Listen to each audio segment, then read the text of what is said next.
KSU നേതാവായ അൻസിൽ ജലീൽ വ്യാജ degree certificate സമ്പാദിച്ചു എന്നുള്ള ആരോപണം SFI നേതാക്കളും CPM നേതാക്കളും ഉയർത്തിയ ആരോപണം, CPMന്റെ മുഖപത്രമായ ദേശാഭിമാനി ഉയർത്തിയ ആരോപണം, അതെല്ലാം പച്ചക്കള്ളമാണ് എന്ന് തെളിഞ്ഞിരിക്കുകയാണ്.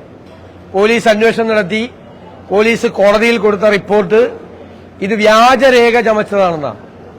ഇദ്ദേഹത്തിന്റേത് വ്യാജ സർട്ടിഫിക്കറ്റ് ആണെന്ന് പറഞ്ഞ് മനഃപൂർവ്വമായി വ്യാജരേഖ ചമച്ചതാണ് എന്നാണ് ഇപ്പോൾ പുറത്തു വന്നിരിക്കുന്ന റിപ്പോർട്ട്.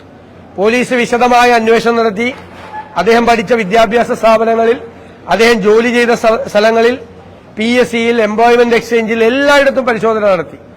ഇത് വ്യാജ രേഖയാണ്, ഇദ്ദേഹം വ്യാജ ഡിഗ്രി സമ്പാദിച്ചത് എന്ന് കള്ളരേഖയുണ്ടാക്കി അദ്ദേഹത്തെ അപമാനിക്കുന്നതിന് വേണ്ടി നടത്തിയ ശ്രമമാണ് എന്ന് പുറത്തു വന്നിരിക്കുകയാണ്.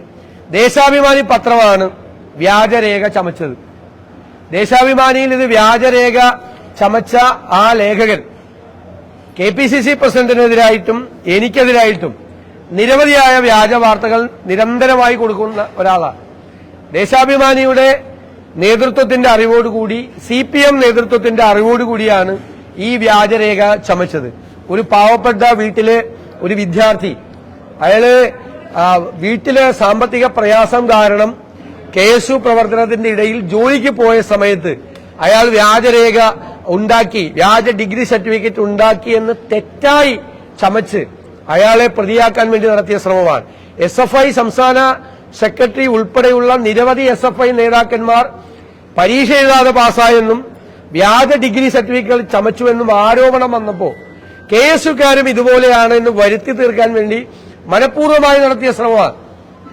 ഞങ്ങൾ ഇതിനെക്കുറിച്ച് ഈ ആരോപണം വന്നപ്പോൾ തന്നെ അന്വേഷിക്കുകയും ഇത് തീർത്തും വ്യാജമാണ്, തെറ്റായ ആരോപണമാണ് എന്ന് മനസ്സിലാക്കി അത് മാധ്യമപ്രവർത്തകരോട് പറയുകയും ചെയ്തു. ഞാനത് പറഞ്ഞതിന്റെ പിറ്റേ ദിവസം എനിക്കെതിരായിട്ടും ഞാൻ ഈ വ്യാജ ഡിഗ്രി സംഘടിപ്പിച്ച അൻസിൽ ജലീലിനെ സംരക്ഷിക്കുകയാണ് എന്ന രീതിയിലുള്ള വാർത്ത വന്നു.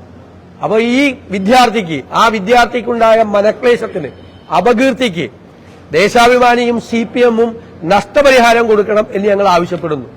ഈ ലേഖകനെ, നിരന്തരമായി വ്യാജ വാർത്തകൾ ചമയ്ക്കുന്ന ഈ ലേഖകനെ ദേശാഭിമാനിയിൽ നിന്നും പിരിച്ചുവിടുകയാണ് യഥാർത്ഥത്തിൽ വേണ്ടത്. അവരുടെ മാനേജ്മെന്റ് തീരുമാനിക്കട്ടെ. അതായത് KPCC പ്രസിഡന്റ് മോൻസൺ മാവുങ്കൽ ഒരു പെൺകുട്ടിയെ പീഡിപ്പിച്ച സമയത്ത് KPCC പ്രസിഡന്റിന്റെ സാന്നിധ്യം അവിടെ ഉണ്ടായിരുന്നു എന്ന് തെറ്റായി വാർത്ത കൊടുത്തതാണ്. അപ്പൊ ദേശാഭിമാനിയിൽ കോൺഗ്രസ് നേതാക്കന്മാരെ, പ്രതിപക്ഷ നേതാക്കന്മാരെ അപമാനിക്കുന്നതിന് വേണ്ടി ഒരു സംഘത്തെ ചുമതലപ്പെടുത്തിയിരിക്കുകയാണ്. ആ സംഘത്തിന്റെ തലപ്പത്ത് നിൽക്കുന്ന ഈ ലേഖകനാണ് ഒരു പാവപ്പെട്ട വീട്ടിലെ ഒരു കുട്ടി, ഒരു വിദ്യാർത്ഥിയെ സംബന്ധിച്ച് ഇല്ലാത്ത കേസുണ്ടാക്കി കഷ്ടപ്പെടുത്താൻ വേണ്ടി ശ്രമിച്ചത്. ഈ വിഷയം വളരെ ഗുരുതരമാണ്.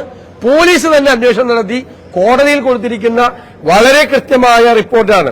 വ്യാജ BCom സർട്ടിഫിക്കറ്റ് ഉപയോഗിച്ച് അൻസിൽ ജലീൽ ജോലി ആവശ്യങ്ങൾക്കും മറ്റുമായി ദുരുപയോഗം ചെയ്തു വരുന്നതായി ആരോ പത്രമാധ്യമങ്ങളിൽ വ്യാജ വാർത്ത നൽകിയതിന്റെ അടിസ്ഥാനത്തിൽ എന്നാണ് പറഞ്ഞിരിക്കുന്നത്. നിജസ്ഥിതി അന്വേഷിച്ച് ബോധ്യപ്പെട്ടു ഇത് തെറ്റാണ് എന്ന് പോലീസ് റിപ്പോർട്ട് ചെയ്തു. അപ്പൊ എത്ര ക്രൂരമായ വേട്ടയാടലാണ് ഒരു ചെറുപ്പക്കാരന്, ഒരു വിദ്യാർത്ഥിക്ക് നേരെ നടന്നത് എന്ന് കൂടി മനസ്സിലാക്കി ഇതിനകത്ത് നടപടിയെടുത്തില്ലെങ്കിൽ ഞങ്ങള് നിയമപരമായ നടപടികൾ സ്വീകരിക്കുന്നതിന് വേണ്ടി അൻസിൽ ജലീലിന് പൂർണ്ണമായ പിന്തുണയും പൂർണ്ണമായ സഹായവും ഞങ്ങൾ നൽകും എന്ന് വ്യക്തമാക്കാൻ ഞാൻ ഈ അവസരം ഉപയോഗിക്കും.